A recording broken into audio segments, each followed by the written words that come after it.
Get set, Nigeria. The prices of your goods and services are about to increase. At least, that is the claim of critics of the proposed increase in value-added tax. The government says the increase in VAT from 5% to 7.2% will benefit the states who need the income to help with the payment of the new minimum wage that has been approved for workers, as well as fund critical infrastructure. Critics say the increase, if passed, will in fact do the opposite, erode all the gains that workers are supposed to gain from the increase in wages and lead to an increase in inflation and maybe even contract the economy because of the impact it will have on small and medium-scale businesses. So, who is right? This and many more questions on today's edition of The Call. But first, an overview of the issue. On September 11, 2019, the Federal Executive Council approved a proposed increase in value-added tax from 5% to 7.2%. That's about 44% increase. Has performed at 100% as the new VAT rate is proposed to take effect next year, but that will be after a consultation with the National Assembly and state governors. The rationale is to increase funds available for government to take care of the new national minimum wage and infrastructure development. So we're proposing, and Council has agreed, to increase the VAT rate from 5% to 7.2%. This is important because the states, you know that the federal government only retains 15% of the VAT. 85% is actually for the states and the local governments. And the states need additional revenue to be able to meet the obligations of the minimum wage. What is value-added tax, VAT? In Nigeria, VAT is payable on goods and services consumed by any person, whether government agencies, business organizations, or individuals. According to the VAT Act 2004 as amended, some of the items excluded from VAT include medical and pharmaceutical raw materials and products, basic food items, baby products, commercial vehicles and spare parts, fertilizer, diplomatic goods, and others. Beautiful silver. So, how will the proposed VAT regime affect you? First, it will have an impact on the prices of goods and services not included in the VAT exception list.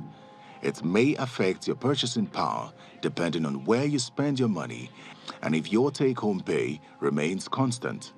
It will affect market operations, mostly in the formal sector. The increase will discourage consumption, as people will tend to buy fewer items to save cost. What should we expect exactly? That will mean that if we implement VAT without necessarily adding in terms of value to the economy, you might have that effect on pricing, you might have that effect on further contracting the economy. That average of what we have done now is about 2% for the first half, a bit less than 2% for the first half, or approximately 2% for the first half. This is an economic population growth of about 3%. We need to grow between 7 to 12% annual GDP growth rate. But we are doing far less than that as we speak at this moment. VAT is all about adding value to the goods or service. While others add value to the goods or services, the consumer simply consumes the goods and services and ultimately bears the major burden of VAT. How? It all starts with a grain farmer who charges 5% VAT when selling to a manufacturer.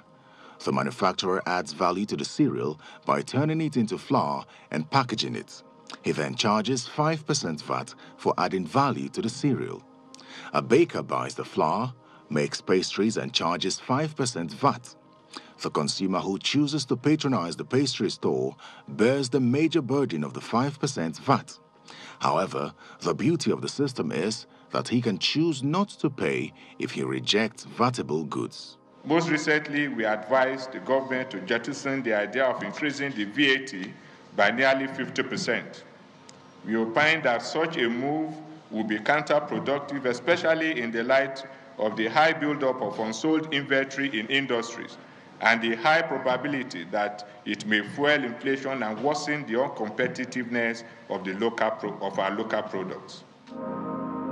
In 2018, The Federal Inland Revenue Service recorded Nigeria's all-time revenue generation high of 5.3 trillion naira.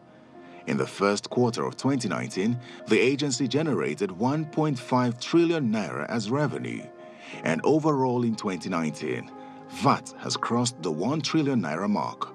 This means more money for government to embark on infrastructure development and meet its obligation on the new national minimum wage. Nigeria's 5% VAT rate is the lowest in Africa. Kenya has 16%, South Africa 15%, Egypt 14%, and Ghana 20%. Nevertheless, some experts have continued to ask the government to embark on tax reform to improve the nation's revenue generation.